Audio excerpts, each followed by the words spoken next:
No sé de quién es la ropa.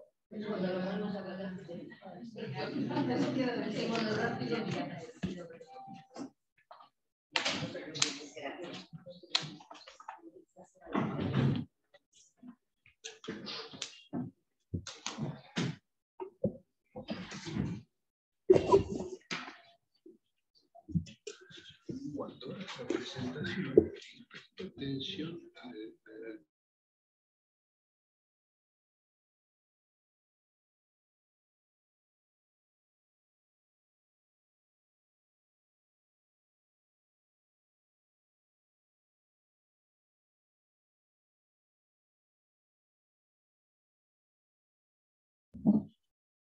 Bueno, buenas tardes a todos.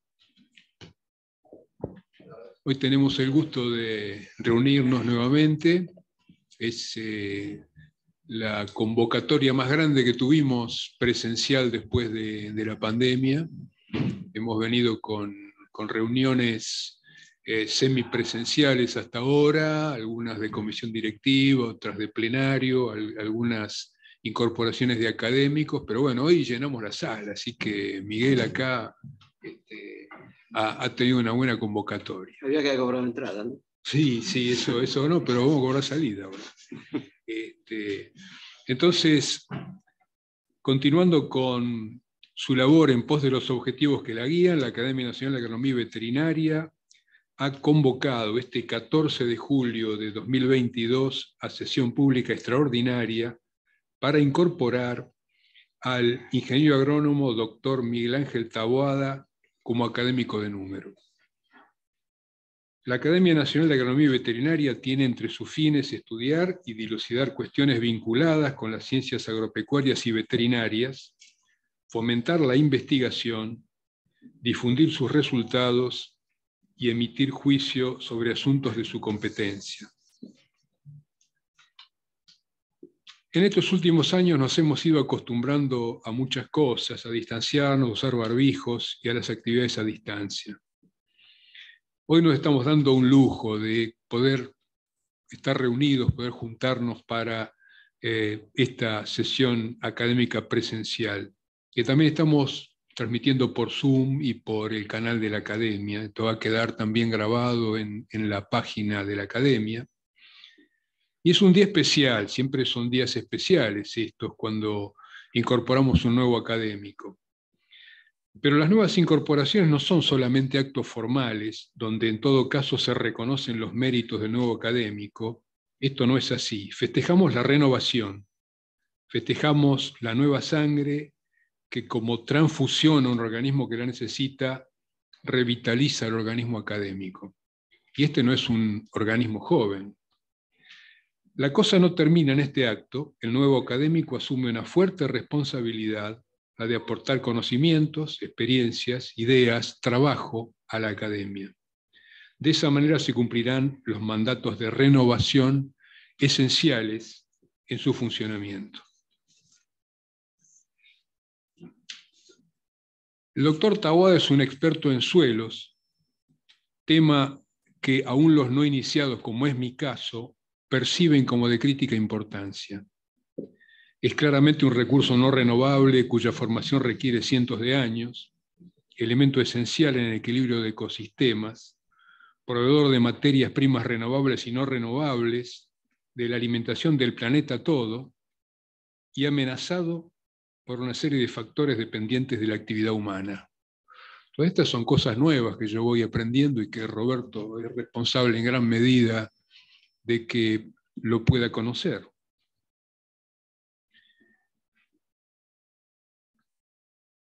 En definitiva, la salud del suelo es una prioridad fundamental de la humanidad y estará en nosotros que se tome conciencia y se emprendan las acciones necesarias para su protección.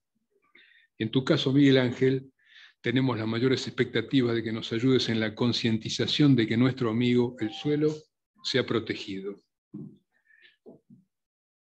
El ingeniero doctor Miguel Ángel Taboada va a ser presentado por nuestro académico Roberto Casas. Así que, Roberto, dejo. Muy bien, muchas gracias, Jorge. Gracias. Señor presidente de la Academia Nacional de Agronomía y Veterinaria, señores académicos presentes, ingeniero agrónomo doctor Miguel Ángel Taboada, distinguida familia, amigos, colegas, señoras, señores. Tengo el agrado de realizar en esta sesión pública extraordinaria la presentación de los antecedentes y aspectos destacados de la trayectoria profesional del ingeniero agrónomo doctor Miguel Taboada, con motivo de su incorporación como académico de número a la Academia Nacional de Agronomía y Veterinaria. Miguel Ángel Taboada es argentino, casado, tiene 2 hijos, 5 nietos y reside en la localidad de Ingeniero Maschwitz, partido de Escobar. Egresado de la Facultad de Agronomía de la Universidad de Buenos Aires, con el título de ingeniero agrónomo en 1979, obtuvo en 1991 una maestría en la Escuela para Graduados en Ciencias Agropecuarias de la misma facultad, para posteriormente obtener su doctorado en el Instituto Nacional Politécnico de Toulouse, Francia, en el 2006. El doctor Taboada es un científico de suelos, de agronomía y cambio climático, siendo sus principales áreas de conocimiento la fertilidad física del suelo, los suelos afectados por alomorfismo e hidromorfismo y las emisiones e inventarios de gases de efecto invernadero en suelos agropecuarios. Durante su extendida y proficua trayectoria profesional, ha desarrollado actividades en investigación, docencia y gestión. En el período 1988-2014 se desempeñó como profesor asociado en fertilidad y uso de fertilizantes en la Facultad de Agronomía de la UBA. Desde 1992 es miembro de la carrera de investigador científico y tecnológico del CONICET, revistando en la categoría de investigador principal. Entre 1994 y 2005 se desempeñó sucesivamente en la Facultad de Agronomía de la UBA como secretario de Extensión y Asuntos Estudiantiles, secretario de Desarrollo y Relaciones Institucionales y secretario de Investigación y Posgrado. Desde diciembre de 2009 hasta marzo del 2022 se desempeñó como director del Instituto de Suelos del Centro de Investigación de Recursos Naturales del INTA. Su producción científica puede sintetizarse de la siguiente forma: coautor de 72 publicaciones en revistas indexadas, nacionales e internacionales, 12 libros como único autor, editor y en colaboración, y 55 capítulos y partes de libro. Ha participado en 17 proyectos nacionales subsidiados por CONICET, Universidad de Buenos Aires y FONCIT, y en 5 proyectos internacionales, de los cuales en 2 fue director. En lo que hace a la formación de recursos humanos, ha dirigido a 7 becarios de doctorado y 5 de maestría. En 22 oportunidades fue integrante del comité evaluador de tesis de doctorado y maestría en diferentes universidades nacionales de nuestro país, de Uruguay y de Francia. En 18 oportunidades ha actuado como evaluador de proyectos de doctorado en universidades nacionales. Se ha desempeñado como jurado en concursos docentes y en numerosas oportunidades ha actuado como par evaluador en proyectos de investigación de universidades nacionales, INTA, CONICET e INIA Uruguay. El doctor Taboada ha desarrollado una importante actividad como par evaluador de prestigiosas revistas científico-técnicas, nacionales e internacionales, y como integrante del comité editorial de la revista RIA del INTA desde el 2013. En organismos internacionales se desempeñó como experto invitado en calidad de representante institucional, autor principal del 5º informe sobre cambio climático del IPCC, miembro del Grupo Técnico Intergubernamental de Suelos en representación de América Latina y el Caribe en la Alianza Mundial por el Suelo de la FAO. Punto focal designado en los grupos de investigación integrativo y agricultura de la Alianza Global de Gases de Efecto Invernadero en la Agricultura de la FAO. Consultor del proyecto de la FAO sobre evaluación ambiental de la ganadería en relación a los cambios en las existencias de carbono del suelo en suelos de pastizales. Participó de la gira técnica por las provincias del noreste de China, invitado por el programa de expertos extranjeros de la Academia China de Ciencias. Autor principal del informe especial del IPCC sobre cambio climático y la Tierra. Ha sido conferencista invitado en numerosos congresos científicos y en reuniones técnicas nacionales e internacionales en Alemania, Italia, Dinamarca, China, Uruguay y Chile.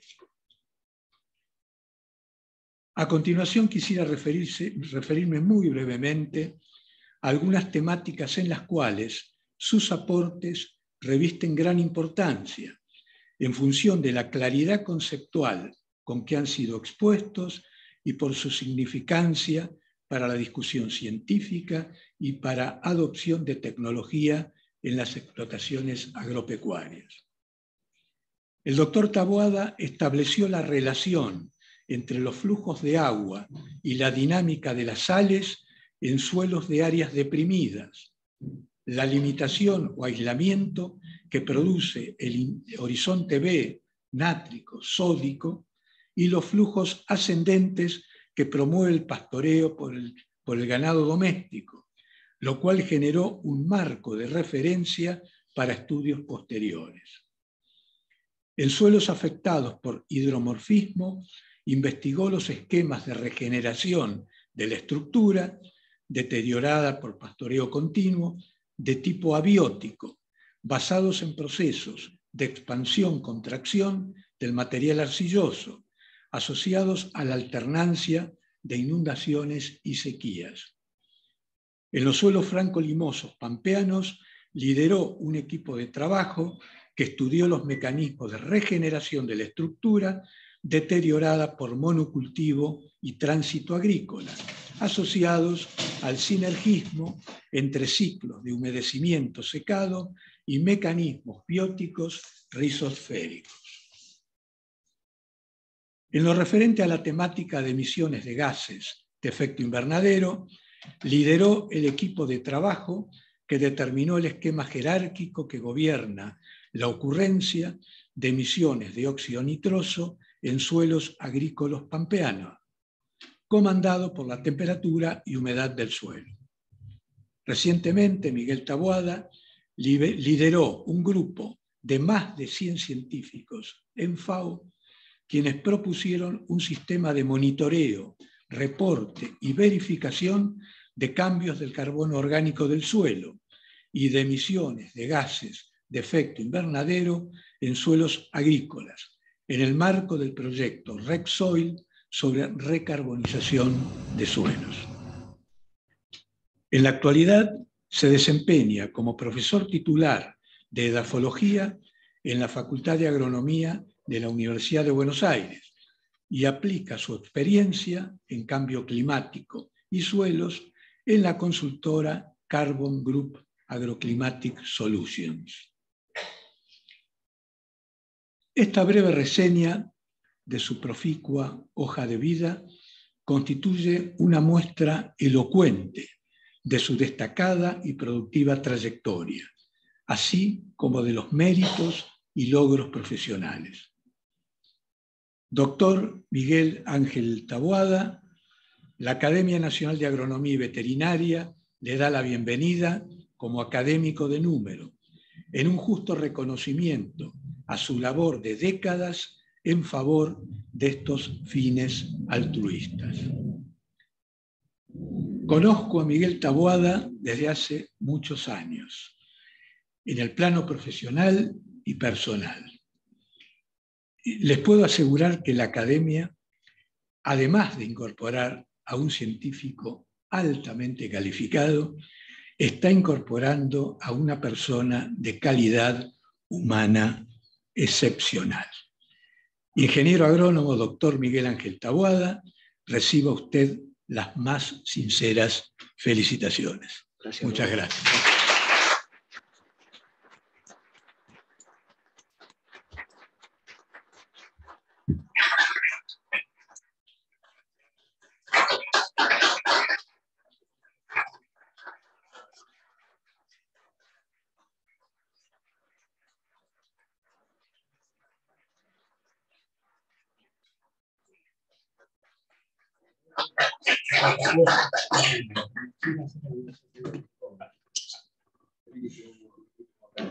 Ah, justo que tengo saco.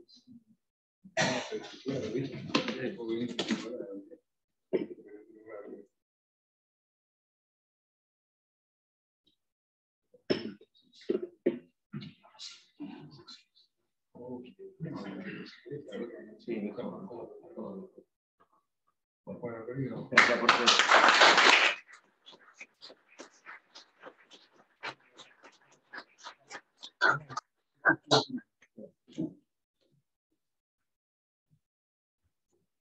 Bueno, hola a todos. Qué alegría verlos a todos acá. Realmente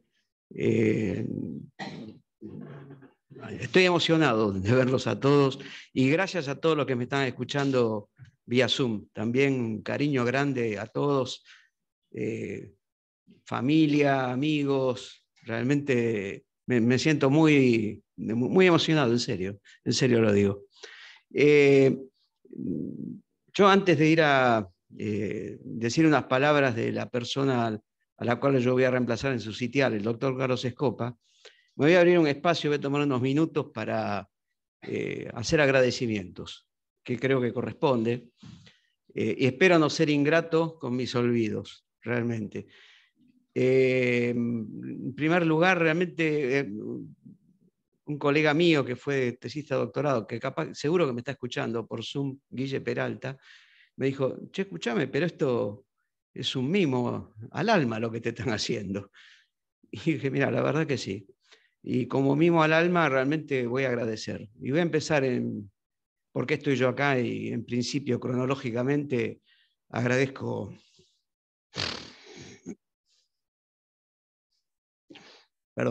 a mis papás.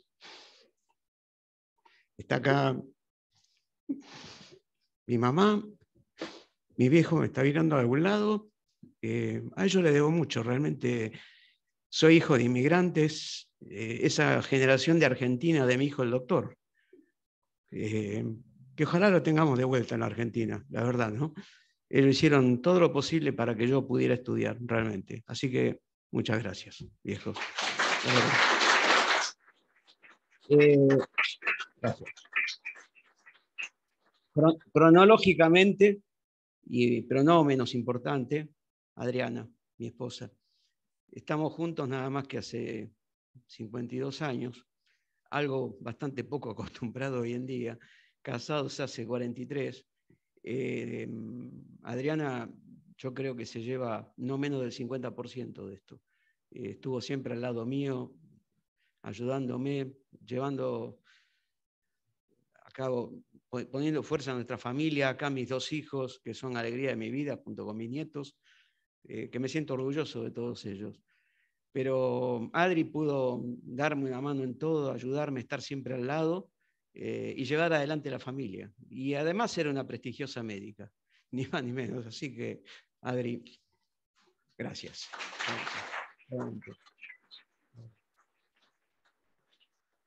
Y después quiero también agradecer a todos los amigos, mis amigos que están acá, gente con la cual compartí pedazos de mi vida, ¿no? Incluso que estudié la carrera. Acá está Juan, Creo que debe estar Sergio escuchándome vía Zoom también. La verdad, una alegría enorme, ¿no? Y gente que me acompañó en la facultad. Yendo ya a parte más institucional, quiero agradecer a las instituciones por donde pasé, que está muy lejos de ser una formalidad lo que voy a decir, porque a ellas les debo muchísimo. También hay yo trabajé en muchas instituciones, más de las que figuran los escudos ahí, realmente los logos, pero voy a empezar también cronológicamente por la Facultad de Agronomía UBA. La facultad yo me recibí ahí, y después tuve la fortuna de empezar trabajando en lo que fue el antecesor del IFEBA, ¿no? Está Antonio a ver que me corrija si digo macanas, lo que fue el PROSAC, Programa de Sistemas Agropecuarios.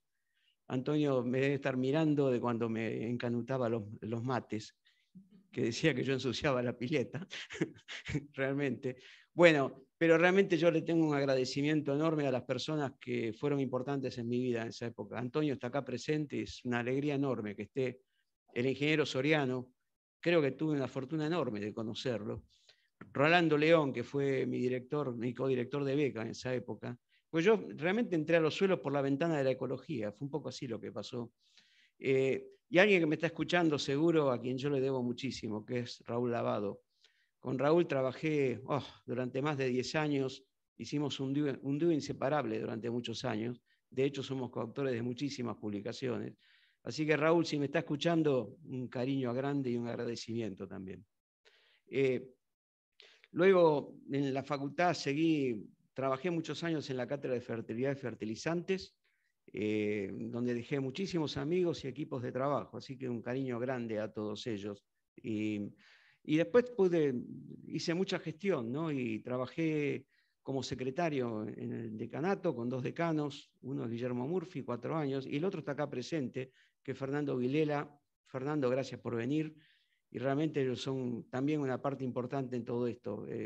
El aprendizaje que tuve en gestión fue lo que me abrió las puertas a muchas cosas después, realmente. Bueno, y ya más grandecito y más crecido, a partir del 2009 apliqué una posición y fui director del Instituto de Suelos de INTA. Y bueno, y ahí es como, no digo que lo conocía Roberto, Roberto y yo nos conocíamos de antes, él me conocía de pibe, pero ahí nos hicimos cercanos, creo yo, y pude conocer una persona magnífica. Y me hace acordar a Balbín en el discurso cuando murió Perón, ¿no? No es que yo haya sido un adversario, pero era una persona menos conocida. Yo creo que gané un amigo con Roberto, y me pasó eso, francamente.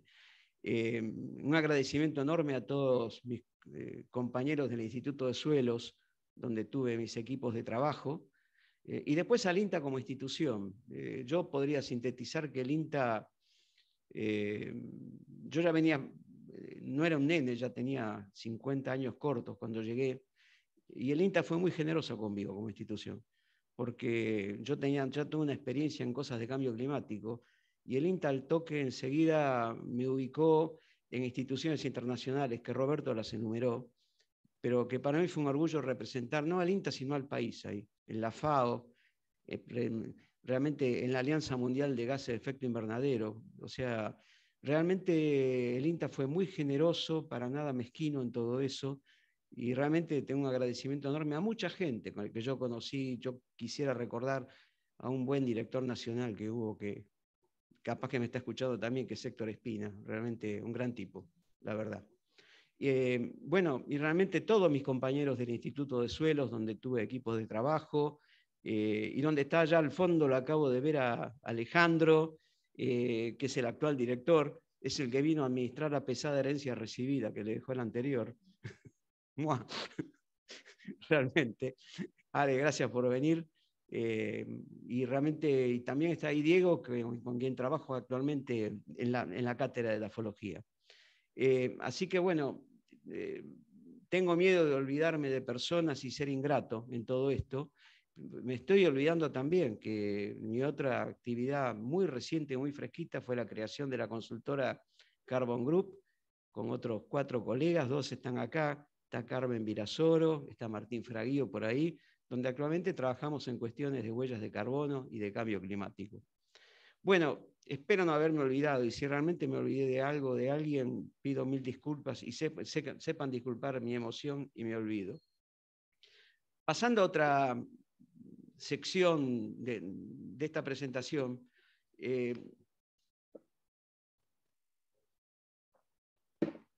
yo vengo a tomar el sitial del doctor Carlos Escopa. Muchos de los que estamos acá lo conocimos a Carlos.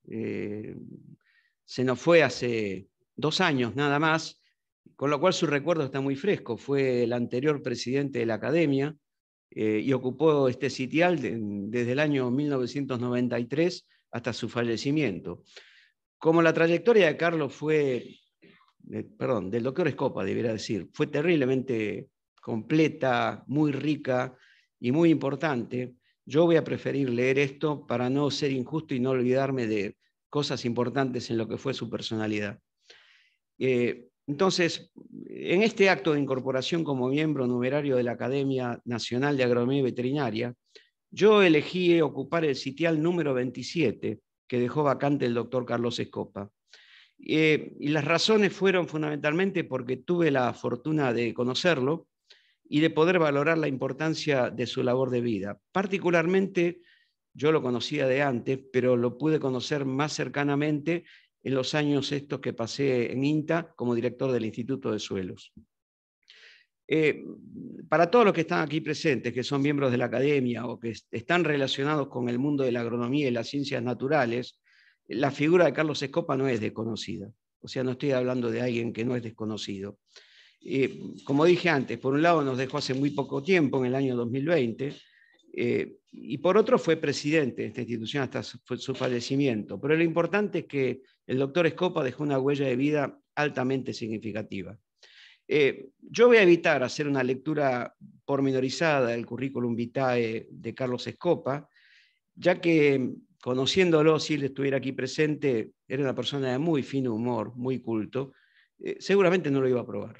Entonces vamos a hacer honor a su persona y voy a continuar diciendo que, yendo más a lo personal, yo pude conocer a Carlos Escopa durante mi gestión como secretario de Investigación y Posgrado de la Facultad de Agronomía UBA, en la época del decanato de Fernando Vilela.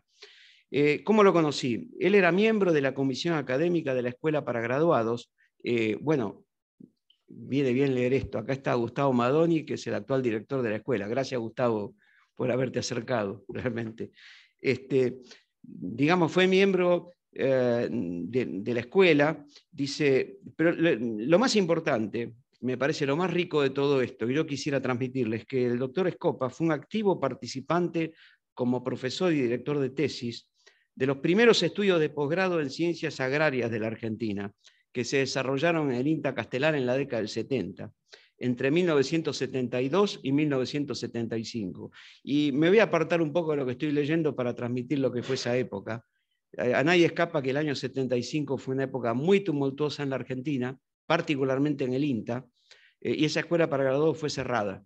No voy a entrar en detalles políticos que se los podrán imaginar, pero Escopa fue importantísimo para que existan estudios de posgrado en suelos en nuestro país, y yo diría en ciencias agrarias.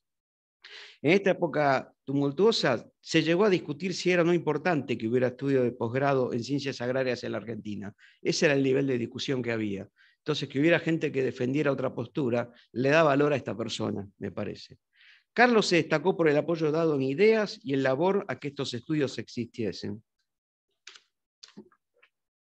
Hoy tenemos una escuela para graduados que es activa y relevante. Acordate, Gustavo, que lo dije. Junto con otros de la Argentina. Hay otras escuelas de graduados en la Argentina, pero realmente nuestra escuela para graduados, lo digo nuestra porque pertenezco a la Facultad de Agronomía, y nuestra escuela realmente creo que no solo tiene la máxima acreditación de la CONEAU, está acá presente Damián Antonio, que fue anterior director de la escuela para graduados, ¿no? Digamos, le debemos una parte importante de este agradecimiento a personas como el doctor Escopa. Yendo a su trayectoria, luego de culminar sus estudios de doctorado en Gant, en Bélgica, Carlos Escopa le brindó su vida profesional al INTA. En el INTA ocupó distintos puestos, donde fue coordinador del Programa Nacional de Reconocimiento y Clasificación de Suelos, jefe del Departamento de Evaluación de Tierras, fue director por concurso del Centro de Investigación de Recursos Naturales, dice, en los últimos años, y ya desempeñando el rol de presidente de este consejo, ya me tocó conocerlo de cerca a mí ahí. En su labor profesional, yo lo que quiero destacar es el liderazgo que tuvo el doctor Scopa, en que se llevaran a cabo trabajos de cartografía y evaluación de tierras en nuestro país. Él fue líder de estos estudios que se llevaron a cabo en la región pampeana, se hicieron en el resto del país posteriormente, estudios que arrancaron allá por la década del 60 y que culminaron en los años 90.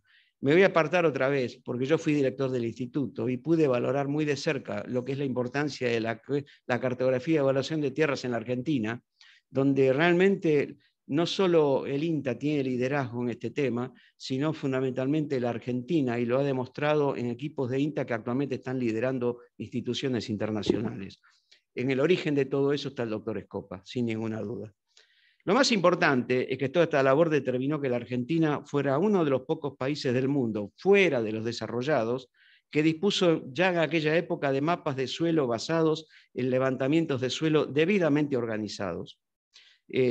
Tuve la suerte de pasar 8 años recientes de mi vida en la FAO, integrando el Grupo Técnico Intergubernamental de Suelos, y ahí pude palpar esta realidad, donde aún hoy la Argentina sigue siendo un líder en la región, y los técnicos e investigadores formados en el INTA son los responsables de brindar capacitación en emprendimientos, como el Mapa Global de Secuestro de Carbono de los Suelos, el Global Soil Organic Carbon Sequestration Map.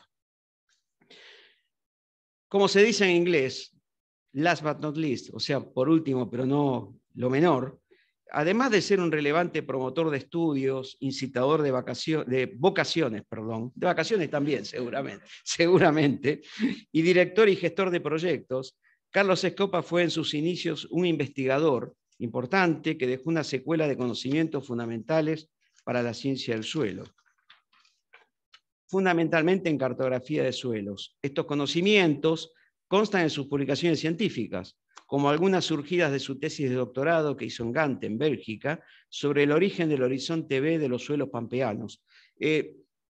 Me aparto otra vez de lo que estoy leyendo. Fueron épocas pioneras. Acá Roberto me está mirando, espero que no me lo niegue, pero los años 50 y 60, él trabajó de los 60 y los 70, fueron épocas pioneras en la ciencia del suelo en la Argentina, y se hicieron trabajos basales en eso. Scopa fue parte de eso, ¿no? Estos estudios permitieron brindar un marco conceptual sólido a los posteriores estudios de génesis de suelo y de mapas de suelos de la región. Terminando entonces, en definitiva, para mí es un orgullo, pero también un desafío tomar este sitial vacante, ya que Carlos Scopa deja una vara muy elevada, y como él me dijo alguna vez, pibe, no hay que achicarse y meterle para adelante. Entonces, muchísimas gracias, y espero que si don Carlos me está escuchando de algún lado, apruebe la presentación que hice de él.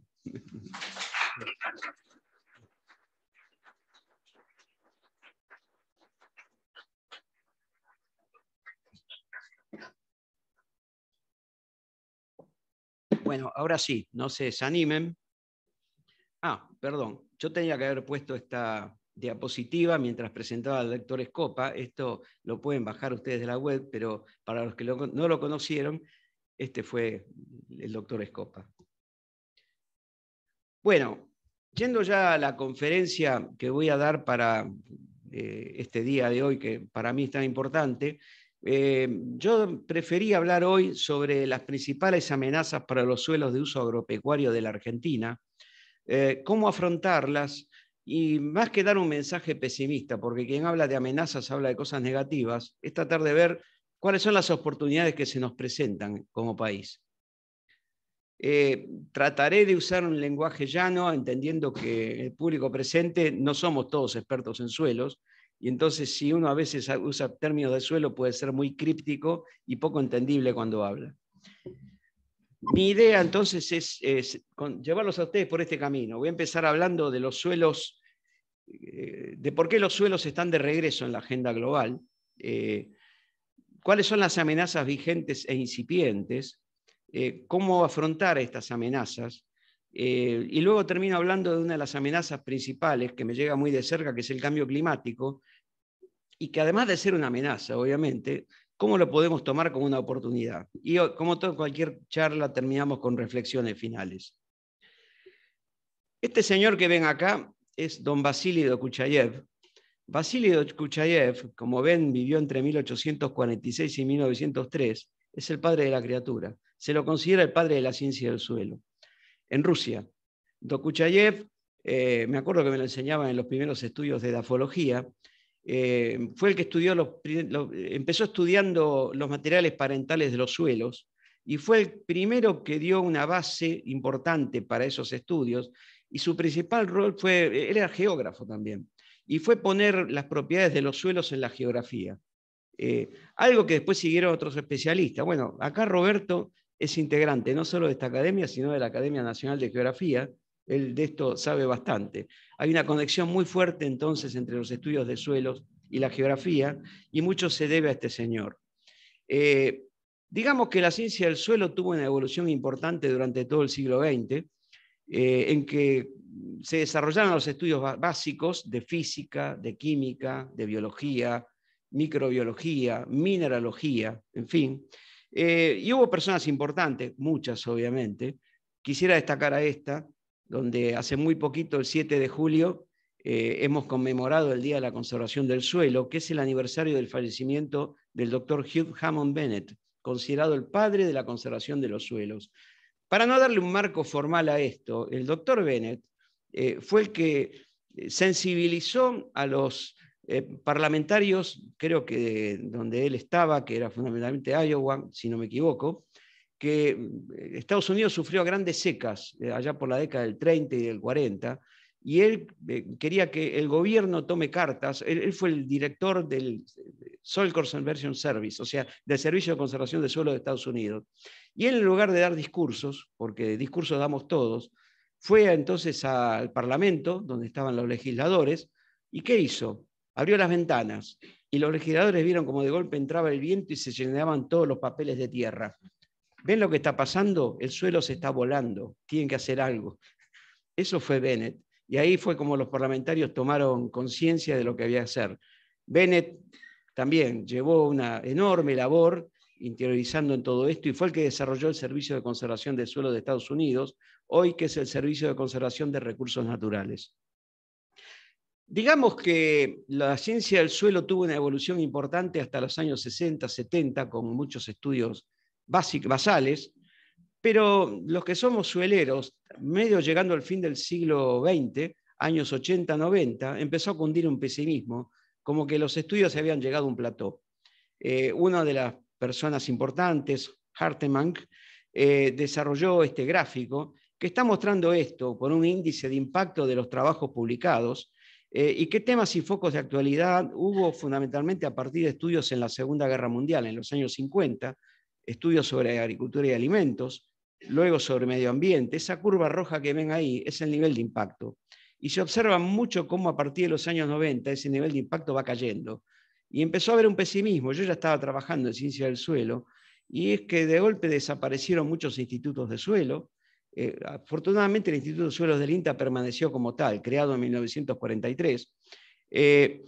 Y recién llegado inicios del siglo XXI empiezan a subir el impacto, fundamentalmente debido a trabajos que tienen que ver con el área de bioenergía y el impacto que tienen en los suelos. Digamos que luego de ese periodo de cierto pesimismo, en el siglo XXI los suelos volvieron a la agenda global. ¿Y por qué han vuelto a la agenda global? Fundamentalmente por estas 4 cosas que están ocurriendo. La primera es el cambio climático. El cambio climático, no solo a través de los aumentos de temperatura, sino de los eventos extremos, olas de viento, olas de calor, fuertes tormentas, realmente no solo afecta a los suelos, afecta a nuestra vida, indudablemente. El otro tema es que la población del mundo siguió creciendo. En el medio, un señor que es Norman Borlaug ganó el Premio Nobel de la Paz, fue el artífice de la Revolución Verde con el gen del enamismo en trigo y arroz. Eso permitió que pudieran fertilizarse esos cultivos y que pudiéramos alimentar a una enorme población creciente. Pero igual la seguridad alimentaria sigue siendo un problema. Yo lo pude ver en China, eso. En China no hay pueblo que no tenga 2 silos para guardar granos de un año al otro. Los chinos están muy preocupados por su seguridad alimentaria y la capacidad que tienen los suelos de brindársela. La otra cuestión es la creciente degradación que había en los suelos asociado a presiones y cambios de uso en ellos. Y finalmente, y no por ello menos importante, la preocupación que hay por las enormes pérdidas de biodiversidad, muy asociado con la deforestación, pérdida de pastizales y pasturas. Hay gente que piensa en la deforestación, por ahí está Martín escuchándome, sabe, con Martín y yo empezamos juntos ahí en el Salado trabajando en pastizales, la importancia que tienen los pastizales como reservas de biodiversidad. ¿Qué tiene la Argentina en cuanto a suelos? Como ustedes bien saben, la Argentina tiene uno de los 10 territorios más grandes del planeta, creo que es el 7º en extensión, son 2.870.000 kilómetros cuadrados, 286 millones de hectáreas, extendidos de norte a sur, en el norte con climas subtropicales, en el sur con climas templado o templado-frío. Estamos hablando del territorio continental, no la Antártida. No sé si está Rubén Godañone, que trabajó en la Antártida, incluso por acá, pero capaz que me está escuchando. Y también bajo climas húmedos, subhúmedos, áridos y semiáridos. Y contra lo que mucha gente piensa, las 2/3 partes de la Argentina son áridas y semiáridas. O sea, ese reflejo que tenemos que nos representa la pampa húmeda es muy relativo. Realmente solo la 1/3 parte es la región chaco-pampeana, donde tenemos lluvias mayores a 600 o 700 milímetros. Esta enorme variabilidad de climas llevó a que tengamos representados prácticamente todos los órdenes de suelo que describe la taxonomía, como vemos acá. Pero lo que ven ahí en color verde, están viendo los suelos de uso agropecuario, que son los suelos de mejor calidad. La Argentina tiene la fortuna de tener los suelos de mejor calidad del mundo, los molisoles, llamados también tierras negras, que abundan en países como el nuestro y obviamente en países, miren que lo que voy a decir, Rusia y Ucrania, precisamente, donde están los Chernozem, Estados Unidos, algo en Canadá, y no mucho más, no mucho más. China tiene, donde me tocó visitar, el nordeste de China tiene tierras negras también. Pero digamos que eso hace que estemos en el foco de todo el mundo como gran productor de alimentos, por la fertilidad que tienen nuestros suelos, pero a su vez suelos que están amenazados por presiones de uso importantes. Entonces, ¿cuáles son las amenazas que tienen nuestros suelos sobre sí? Las amenazas uno las podría diferenciar en aquellas que ya conocemos, que vienen de hace tiempo, las vigentes, y aquellas que están asomando. No es que sean desconocidas, pero es que realmente hay que empezar a prestar atención y muchísima. Dentro de las vigentes yo hice esta enumeración, basado un poco en el criterio que utiliza la Unión Europea para hacer estas amenazas, y que es el mismo criterio que usamos en un estudio que hicimos en la FAO, que es el estado de degradación de los suelos del mundo, que fue publicado en 2015, está en libre disponibilidad en la web. Digamos que, como pasa en todos los países del mundo, en la mayoría, la erosión hídrica y eólica es la principal amenaza sobre nuestros suelos. Voy a referirme a ella posteriormente. Luego las pérdidas de carbono orgánico y las pérdidas de almacenes de carbono, a diferencia de lo que sucede en Europa o en países asiáticos, y sí lo que sucede en América o en Oceanía, que fueron países que fueron colonizados por inmigrantes, digamos en el siglo XVII, XVIII, el uso importante o el uso masivo de los suelos se remonta a poco tiempo, 100, 200 años, no más de eso. En ese periodo nuestros suelos han perdido entre el 30 y el 60% del nivel de carbono original, ¿no? El otro tema es que el desbalance y el agotamiento de nutrientes es otro problema bastante difundido. Los problemas de salinización y sodificación, que en la Argentina es uno de los países del mundo con mayor cantidad de suelos salinos, o sea, en áreas de uso agropecuario, y asociado también con todos estos problemas, la compactación del suelo y la pobre condición de la estructura de los suelos. Para los que están alejados de la ciencia del suelo, los terrones de una cama de siembra es eso, ¿tá? Las inundaciones y anegamientos que sufrimos y las pérdidas de biodiversidad claramente asociadas, como dije recién, a los procesos de deforestación, la pérdida de pastizales y pasturas y la degradación de humedales. Voy a poner números cuando hablamos de pérdidas de biodiversidad. Actualmente estamos cultivando 35 millones de hectáreas. Hace 30 años cultivamos la mitad, 17. Ese plus de 18 millones de hectáreas que se incorporaron a la siembra de cultivos anuales se hizo a expensas de unas 10 millones de hectáreas de pasturas y pastizales que se perdieron, y 4 o 5 millones de hectáreas de deforestación en el norte de nuestro país, en el NOA y en el NEA. Todo eso fueron pérdidas, no solo de biodiversidad, sino de corredores biológicos, y es algo realmente que nos debiera preocupar muchísimo. Y almacenes de carbono, obviamente. Bueno, vamos entonces al primer proceso, lo que considero que es más relevante. Esta foto la tomé sobre la ruta 191 en el partido de Arrecifes, esta es la cuenca del Arrecifes. Es un señor que hace siembra directa, ven un rastrojo de soja, y lo que están viendo es una hermosa cárcava. Entonces quiero dar varios mensajes acá.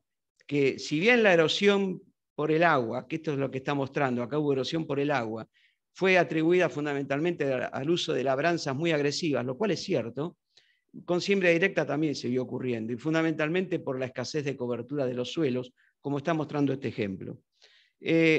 Bueno, acá Roberto Casas y Gabriel Albarracín hicieron una revisión para FESIC muy importante, donde simplemente quiero que vean en números. Yo les había dicho que la Argentina tiene 286 millones de hectáreas en el territorio continental.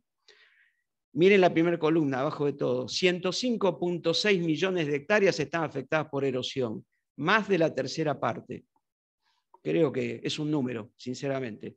Quizá la buena noticia que uno podría traer acá es que en otro libro anterior, que creo que Roberto fue autor también, allá en el año 1990, fíjense que la erosión se clasificó entre ligera, moderada o severa en cuanto a su grado. Lo que vieron antes, esa cárcava, es una erosión muy severa, algo muy notable, ya desaparecen caminos, por ejemplo. Fíjense ustedes que esa erosión, que era menos en cantidad, la mayor parte era severa. ¿Por qué? Porque había laboreo mecánico de los suelos. Las labranzas son muy proclives a que haya estas pérdidas de suelo. En cambio, ahora, fundamentalmente, tenemos una erosión mucha mayor cantidad, muy asociado a que hay más agricultura también, pero en general esa erosión no es, la erosión severa se mantuvo en los mismos niveles y hay una gran cantidad de erosión de tipo ligero o moderado. El otro problema, estos son datos que me da Hernán Sáenz Rosas, que lo presentó de Balcarce, en el INTA Balcarce, en el Simposio Fertilidad. Lo que estamos mostrando acá, qué pasó con la materia orgánica de los suelos, dónde está el carbono de los suelos, que el carbono es muy importante para el cambio climático. Lo que ven ahí a la izquierda son las áreas verdes, que son suelos bien provistos de materia orgánica. Esto fue la condición natural de los suelos. En el medio, ¿qué se veía? Estos son datos de laboratorios privados. Creo que ustedes, Martín, contribuyeron ahí, seguro, con Tecnoagro. ¿Tá?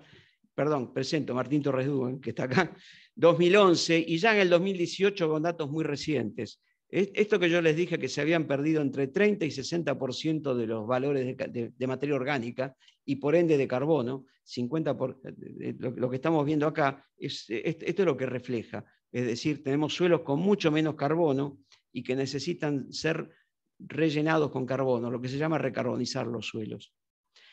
Algo que se viene machacando de hace años, quizá para los que estamos en suelos es muy de perogrullo decir esto, pero me encuentro a veces con gente que está en algunos ministerios, Ambiente y Desarrollo Sustentable, por ejemplo, donde hay alguna gente que viene de otras áreas, que sostiene que no hay que fertilizar, que los fertilizantes son malos. Bueno, si no fertilizamos pasa esto. Es mucho más lo que sacamos con los cultivos que lo que reponemos con fertilizante. Y eso lo venimos diciendo ya desde hace 15 años y cada vez es más grave esto. Entonces hay que fertilizar con nitrógeno, con fósforo y con azufre, que son nutrientes que están ya mostrando desde hace años niveles de déficit importantes. Y es algo muy notable, nutrientes como el fósforo, donde realmente no hay posibilidad de que venga nada de la atmósfera por fijación biológica. En el fósforo la única fuente que tenemos es el fertilizante. El otro tema que tenemos entonces que tiene que ver con esta pérdida de materia orgánica es la pérdida de la calidad de la parte de arriba del suelo, lo que llamamos el horizonte A. Ahí están viendo una palada de tierra que saqué yo, ahí están viendo un suelo de buena calidad, con todos los terrones en forma de gránulo, ustedes los disgregan bien, los que no son sueleros háganlo, agárranlo, van a ver que se desgrana totalmente esto. Bueno, lamentablemente, esto era como eran nuestros suelos antes, y es el gran efecto de las raíces, efecto rizoférico. Estaban poblados de raíces, nuestros morisoles evolucionaron bajo vegetación de pastizal, de gramíneas, una gran cabellera de raíces. Las raíces lo que generan es eso, toda la actividad biológica que tienen ahí. Hoy en día nos encontramos con esto. Lo que están viendo ahí acá son ejemplos de mala calidad de la estructura, incluso en suelos manejados con siembra directa. ¿A qué se debe? Miren, ahí tienen a la izquierda estructuras planares y al otro lado estructuras masivas, sin poros, no hay raíces ahí. Es decir, las plantas no tienen, son espacios o volúmenes de suelo que no ofrecen recursos, no ofrecen agua ni nutrientes. Entonces, esto que vemos acá está mostrando otro gran problema que tenemos, que es el deterioro en la calidad de la estructura. ¿A qué se debe? Obviamente pérdida de materia orgánica, pero también se está debiendo a las rotaciones que tenemos poco intensificadas, mucha soja. Y ojo, hago un paréntesis, no es que la soja sea perversa. Si hiciéramos mucho girasol sería lo mismo, que quede claro. La soja es un cultivo que deja poco residuo, tiene un sistema radical bastante pobre, a diferencia de sistemas radicales como el del trigo, ¿tá? O incluso como el del maíz, que pueblan la estructura y ayudan fundamentalmente a dejar más residuos, que actúa como un mulch, como una alfombra protegiendo al suelo. Y eso es lo importante. Y el otro tema, claramente, es el incremento del tránsito agrícola. Le voy a poner números. Aumentaron los rendimientos de los cultivos. Cuando yo estudiaba agronomía, un maíz de 8.000 kilos era un maíz bien rendidor. Hoy en día, en maíces de alta producción, espero no meter la pata porque Madoni es especialista, en tal caso, pero podríamos estar hablando de 13.000 kilos por hectárea, y levantar 12 o 13.000 kilos por hectárea de maíz en un otoño húmedo deja lleno de huellas, y la consecuencia es lo que están viendo acá. Entonces, el tránsito controlado es otra cosa que hay que hacer. La consecuencia de la mala calidad de la estructura es esta. El cambio climático ofrece eventos extremos con fuertes tormentas. Si no tengo poros para donde entre agua a los suelos, lo que pasa es eso, encharcamiento, con consecuencias negativas, no solo para las plántulas, si están emergiendo, sino también para las emisiones de gases de efecto invernadero. Eso es un foco de emisión de óxido nitroso desde los suelos. Los nitratos que están presentes ahí se pierden como nitroso. Entonces, va de suyo cuál es la importancia de proteger la estructura de los suelos y cuidarla. El otro tema que tenemos nosotros es que en el año 2016 y 2017 nos asombramos de ver la gran cantidad de inundaciones que había. Yo fui a INTA Marcos Juárez, estaba lleno de agua, era notable. ¿A qué se debe esto? Bueno, indudablemente me voy a adelantar al resultado, como es en las novelas de Agatha Christie, El asesino es el portero. Bueno, ¿quién era el portero acá? En realidad había varios porteros. Uno claramente es que llovió mucho más. Fueron años niños llueve mucho más de lo acostumbrado. Pero el otro problema es que el suelo no tenía la calidad ni la capacidad para admitir semejante cantidad de agua. Lo que nadie habla es lo que estamos viendo acá.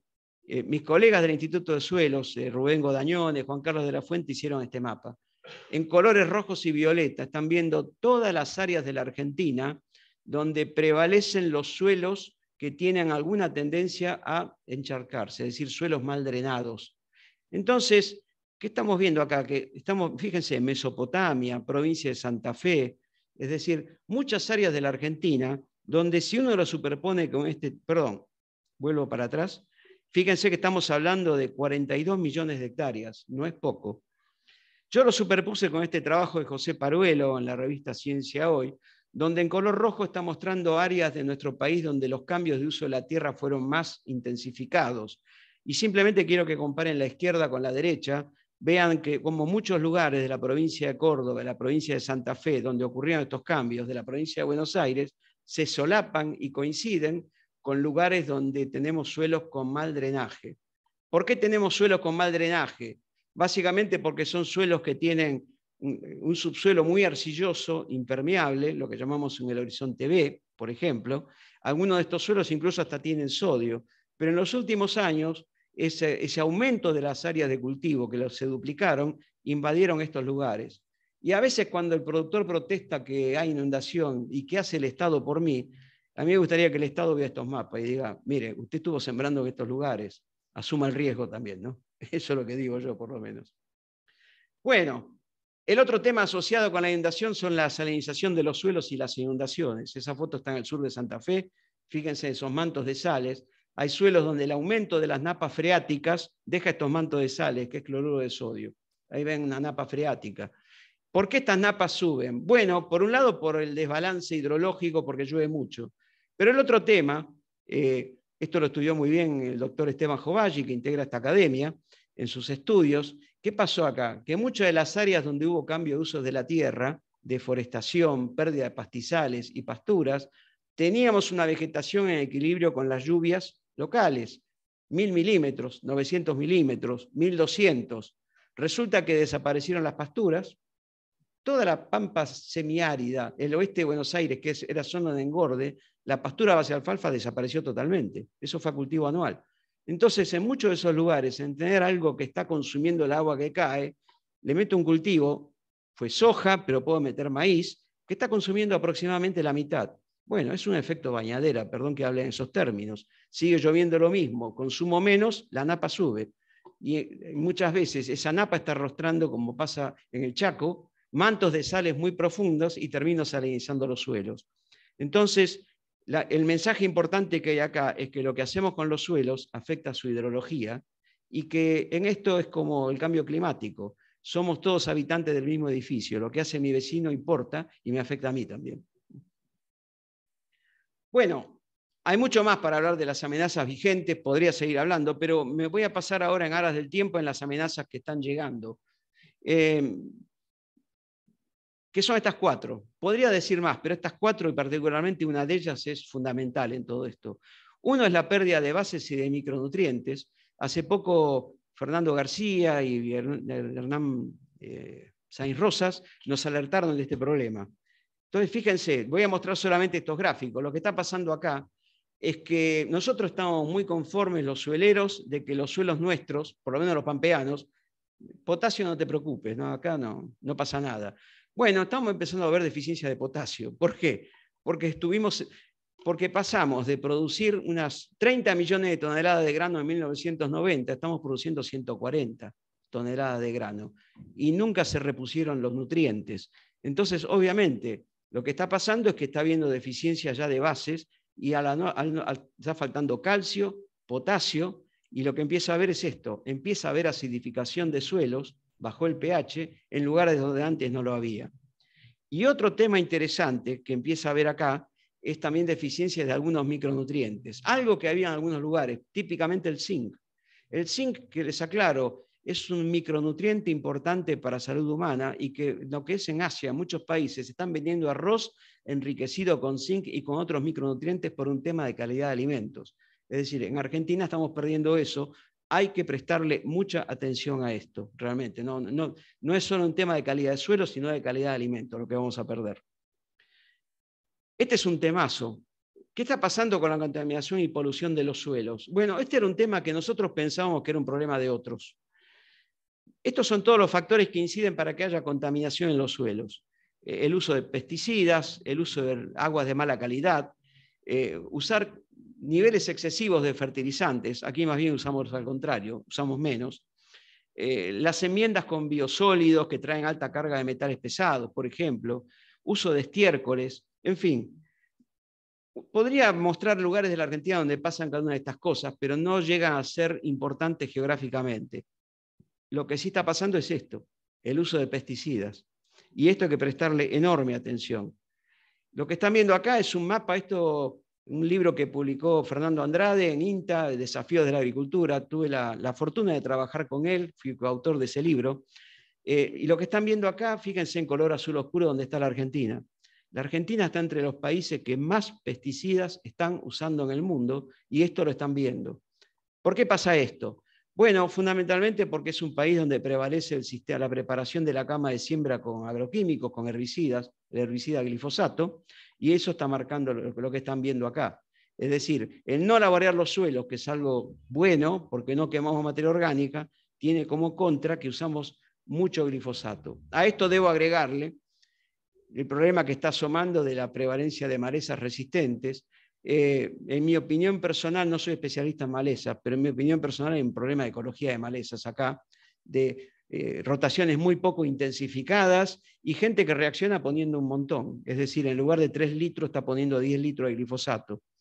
Consecuencia, lo que están viendo acá, este trabajo de María Carolina Sassal lo publicó en RIA, fue uno de los pocos trabajos integrados y bien hechos y no petardistas, y quiero resaltar eso. En glifosato hay mucha literatura petardista, este no, ella hizo todo un rastreo de lo que pasó en la provincia de Entre Ríos y lo que encontró fue restos de glifosato en cantidades bajas e importantes en muchos lados, en todos estos puntos en promedio, y de su residuo de formación que es el AMPA sin H.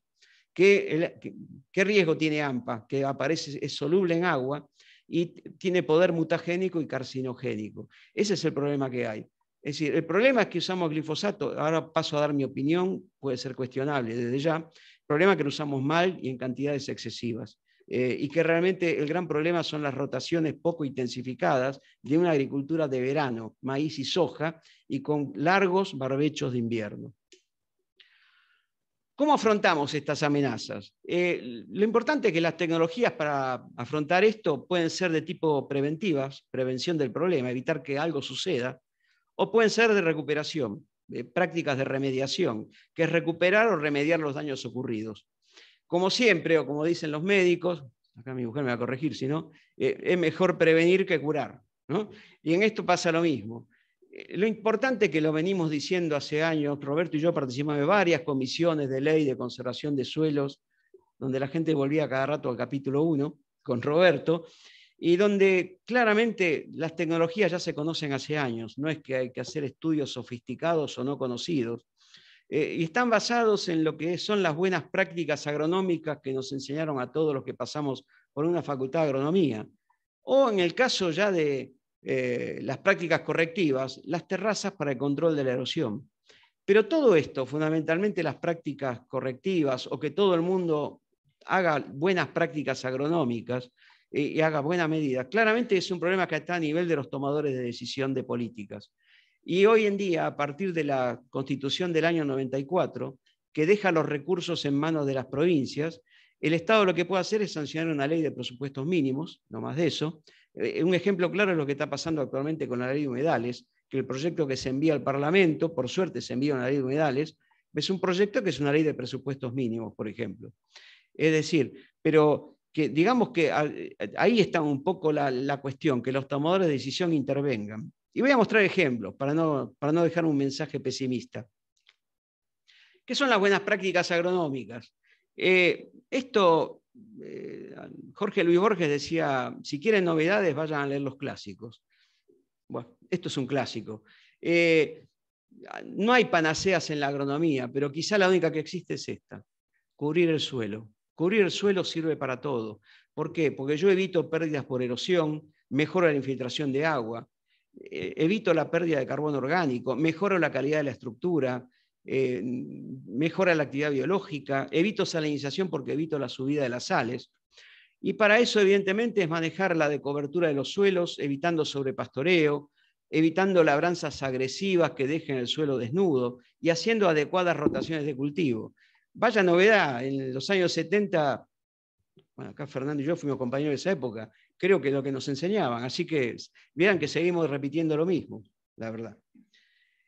¿Qué puede hacer el Estado? Bueno, no quiero dar un mensaje político, que quede claro, por favor, porque cada uno tendrá su idea, pero simplemente quiero ver qué está pasando con las rotaciones en la Argentina.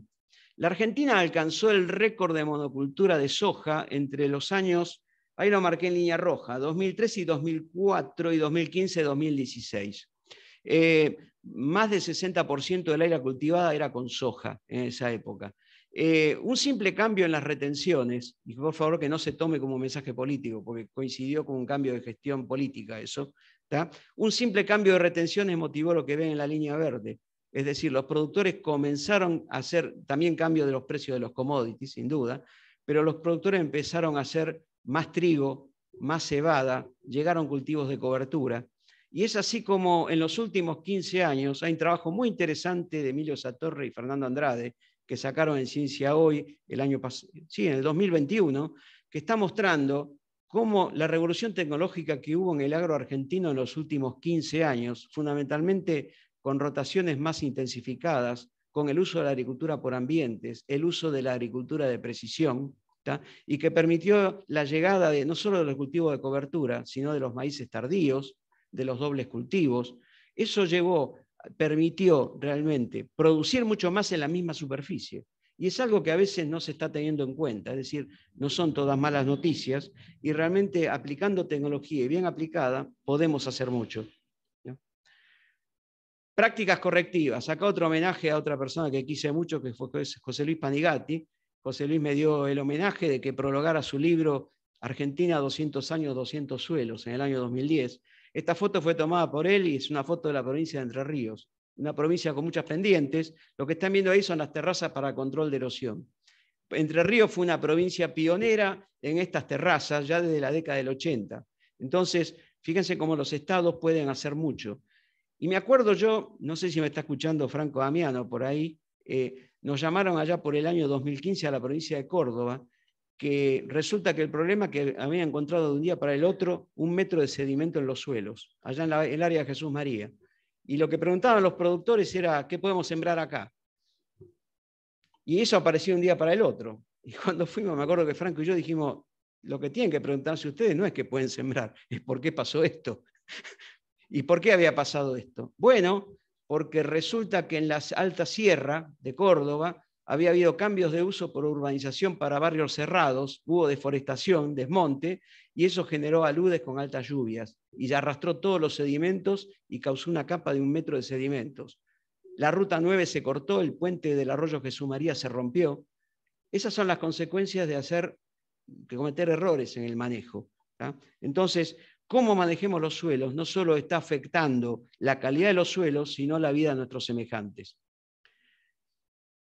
Y ya voy terminando, pasando entonces a un mensaje que entiendo yo que es más optimista, creo yo, que es, ¿qué oportunidades tenemos acá? Bueno, como dije antes, los suelos están de vuelta en la agenda global y un gran responsable de que los suelos estén de vuelta, creo que hay 2 grandes responsables. Uno es el cambio climático, otro es la enorme preocupación con las pérdidas de biodiversidad. Hay otros responsables, sin duda. Pero digamos que en cuanto a la mitigación del cambio climático, los sistemas agropecuarios son fundamentales en eso. ¿Y cómo podemos mitigar el cambio climático a través de la naturaleza? Digamos, cualquier práctica de mitigación pasa por o reducir las fuentes de emisión de gases de efecto invernadero o aumentar los almacenes o stock de carbono que están en la naturaleza. ¿Cuáles son estos almacenes de carbono? Los bosques, las plantaciones forestales y los suelos. ¿tá? Entonces, digamos que esto dio lugar, que empieza a hablarse cada vez más, particularmente en el estudio de IPCC que me tocó ser autor. En ese estudio fuimos 3 argentinos, estuvo Carolina Vera, Esteban Covalli, que integra esta academia, estuve yo. Tuve la fortuna de trabajar en el capítulo 6, donde analizamos con Peter Smith, analizamos las interacciones posibles que hay ahí, y realmente lo que vimos como interesante es que había un montón de soluciones basadas en la naturaleza que realmente eran absolutamente posibles para ser usadas para mitigar cambio climático. Es decir, simplemente se basa en el uso de los ecosistemas terrestres y los agrosistemas para almacenar carbono estable, humus, y compensando así emisiones de gases de efecto invernadero. Digamos que existen grandes almacenes de carbono sobre la Tierra. El mayor almacén de carbono que existe en la Tierra son los mares, pero hasta el día de hoy no lo podemos manejar. Entonces no queda otra que manejar los otros almacenes, que son los bosques, las plantaciones forestales y los suelos de uso agropecuario, que es lo único que permite tener carbono estable y que no esté como dióxido de carbono en la atmósfera. Entonces todo pasa por promover la fotosíntesis y la fijación de carbono. ¿Qué tenemos que hacer en principio para eso? Evitar la deforestación y la pérdida de pastizales y pasturas. Y esto es algo que no solo lo digo yo, sino que un país que depende de las agroexportaciones, como la Argentina, nos están vigilando. La gente que trabaja en bioenergía y exportación de biodiesel sabe perfectamente que un biodiesel que venga de lugares deforestados no puede ir a Europa. Te controlan fundamentalmente de dónde viene con imágenes satelitales. Es decir, empieza a tener importancia todo lo que tiene que ver con los esquemas de trazabilidad en todo esto, en los esquemas comerciales.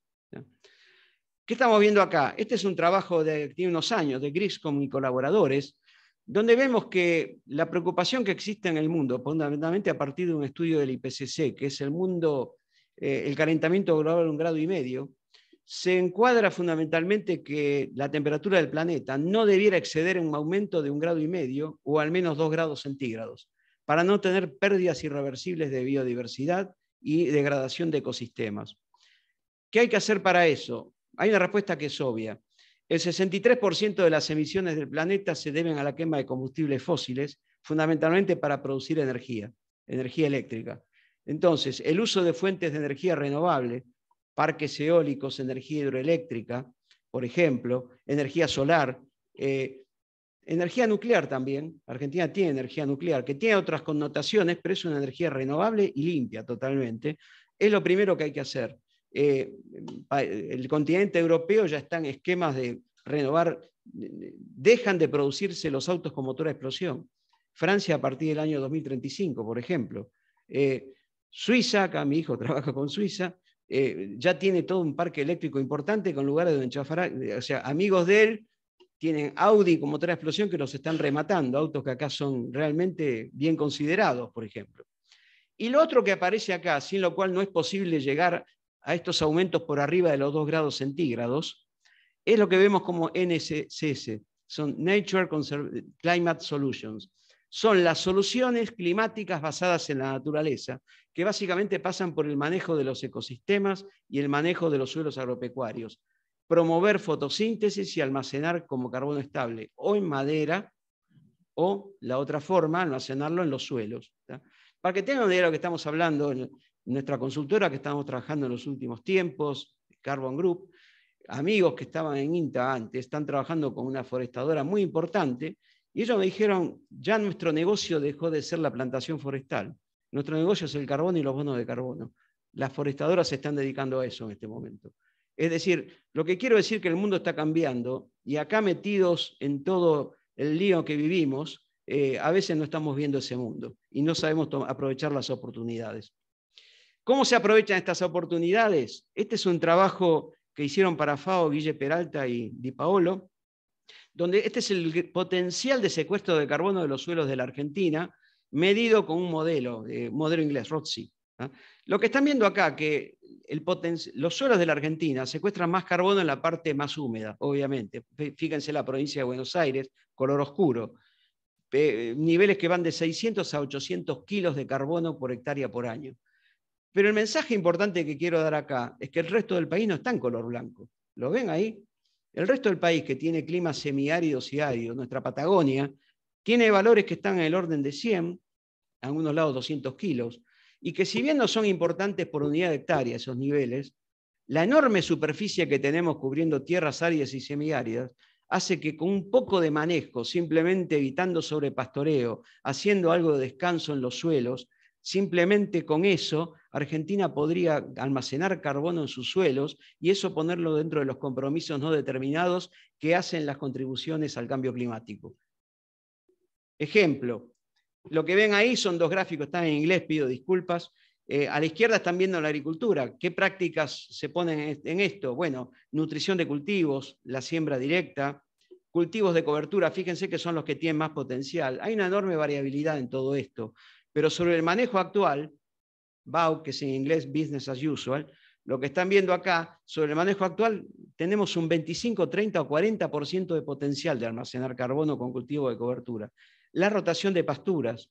Y en sistemas ganaderos, una revisión de trabajos, todo esto, ¿no? Fíjense ustedes, manejando el pastoreo, dando descansos periódicos, esto uno lo ve mucho en el salado, por ejemplo, agregando nutrientes o agregando implantación especies, implantación con leguminosas, por ejemplo, es posible lograr incrementos muy importantes de productividad, de fijación biológica, de productividad, de fotosíntesis y de fijación de carbono en los suelos. Es decir, haciendo buen manejo, cosas nada raras, usando alambrado eléctrico, cosas que están accesibles a muchos productores, creo que podríamos obrar milagros en todo eso. Y lo importante es que todo esto hay que medirlo, evidentemente. Bueno, acá está Guille Peralta mostrando lo que es una vicia, un cultivo de cobertura. Miren la cantidad de biomasa que tiene esto. Para que tengan una idea, podemos estar agregando unos 100 kilos de nitrógeno fijado biológicamente, que luego no lo agregamos como fertilizante.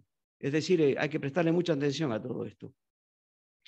Termino entonces esto mostrando un ejemplo de un trabajo que hicimos en nuestra consultora. Simplemente es ver para un cliente que tenemos ahí en la zona de Necochea, simplemente es ver el manejo actual en color azul con el manejo mejorado.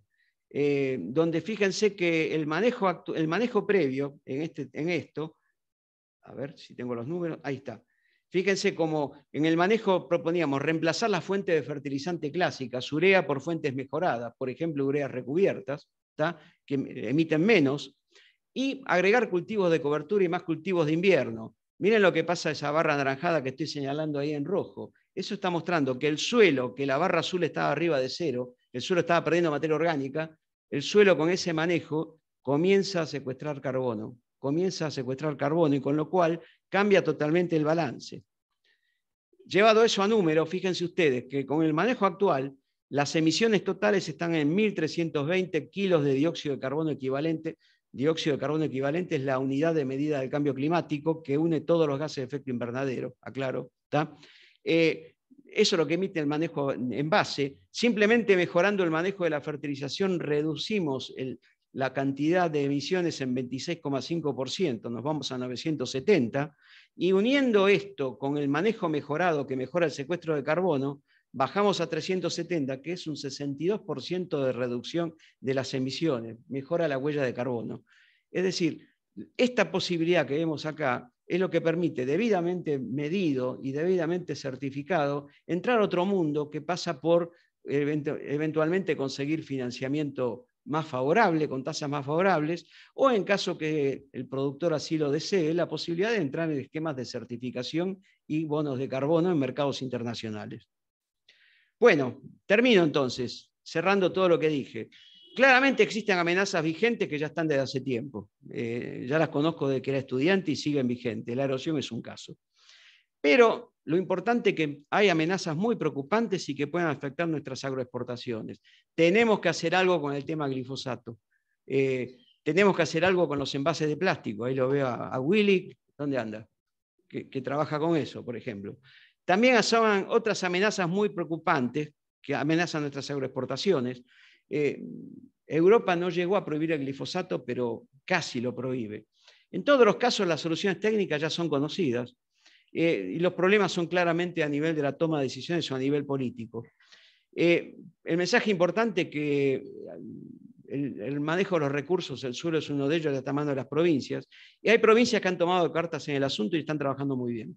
Menciono la provincia de Córdoba. Córdoba con sus planes de conservación de suelo, sus planes de canalero, viene trabajando bien en los últimos 5 años. La provincia de La Pampa y San Luis, que vienen trabajando muy bien con el tema de los productores de maní. El maní es un cultivo muy agresivo para los suelos por la forma que se cosecha. Es decir, no son todas malas noticias. Hay provincias que están haciendo las cosas muy bien.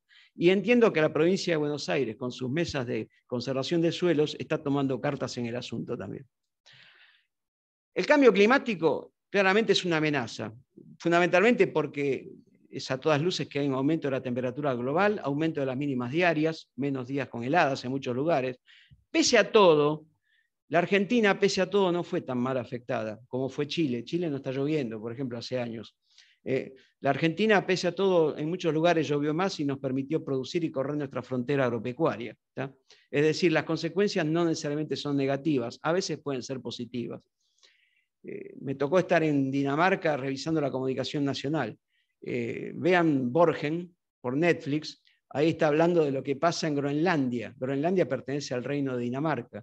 En Groenlandia, que están perdiendo los hielos, lo que está pasando en el Ártico es terrible, aparte de la guerra, les aclaro, pero es terrible. Lo que está sucediendo es que los habitantes de Groenlandia están chochos, porque empiezan a tener turismo, vienen barcos con turistas que antes no lo veían, empiezan a ver otra economía. Es decir, lo que es bueno, lo que es malo para algunos termina siendo bueno para otros. Ese es otro mensaje importante. Todo esto es una oportunidad, y en el agro argentino parte de la solución de mitigar el cambio climático se va a basar en las soluciones basadas en la naturaleza, fundamentalmente aquellas que promueven el secuestro de carbono, que están basadas en las normas de buena agronomía. Digamos que los suelos de la Argentina tienen un importante potencial de secuestro de carbono, tanto en la región pampeana con nuestros morisoles, pero también, y digo esto porque generalmente no se le presta atención, por la enorme superficie que tenemos en zonas áridas y semiáridas. Prestemos la atención a eso.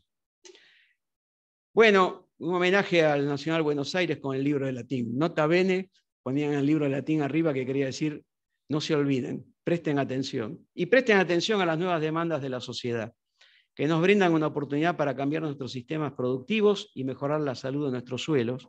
No hay que enfrentarse a la sociedad, hay que atender las demandas que tienen, hay que comunicar mejor. El campo a veces comunica muy mal. Y realmente lograr mayor sustentabilidad y mayor trazabilidad de los sistemas debiera ser la línea directriz de nuestra política agropecuaria. Bueno, muchísimas gracias y termino esto mostrándoles estas dos fotos. Ahí atrás están viendo una foto de nuestra región pampeana, miren qué hermosa que es, con los lotes en producción. Y ahí ven uno de nuestros morisoles, que son nuestro Fórmula 1, con lo cual estamos produciendo. Tenemos que cuidarlos. Gracias a todos y ahora sí, espero las preguntas.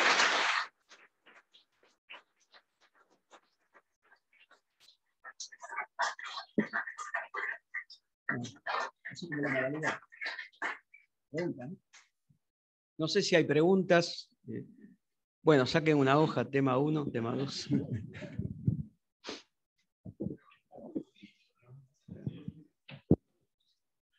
Muchas gracias, Miguel, por esto. Ustedes saben que cuando se incorpora un académico, estatutariamente, en la academia hay una serie de requerimientos que tiene que tener una gran trayectoria académica, tiene que tener una personalidad determinada, una gran honestidad intelectual y de la otra. Y una de las cosas más importantes que nosotros siempre recalcamos es la convivencia amable, ¿no? Es decir, esencialmente tiene que ser un buen tipo. Porque claro, nosotros convivimos mucho acá y estamos intercambiando continuamente. Voy a tratar de mejorar. Bien, bien. Entonces, después de escucharlo a Miguel, cuando él agradecía a sus seres queridos y a toda la gente con la que colaboraron con él, y emocionarse cuando lo hacía, uno ya no le quedan dudas que elegimos bien, ¿no? Lo mismo cuando hiciste el recuerdo de Carlitos Escopa, sí. A quien todos queremos mucho y que fue un gran amigo, lo mismo. Y después nos dejás un mensaje muy importante, respecto del suelo, que bueno, que lo vamos a atesorar y lo vamos a utilizar. Así que bueno, querido nuevo amigo, bueno, gracias. Te agradezco muchísimo por lo tuyo, querido académico, y bueno, gracias a todos por esta velada tan amable, y bueno, nos veremos en la próxima. La próxima. Sí, acá, bueno, reitero, no sé si no hay preguntas, si no lo podemos dejar para un pequeño ágape que hemos organizado con Adriana. No tenga expectativas desmedidas, no hay alcohol, lamentablemente, pero bueno, por lo menos para que podamos conversar ahí más distendidamente. Así que bueno, gracias a todos por estar acá.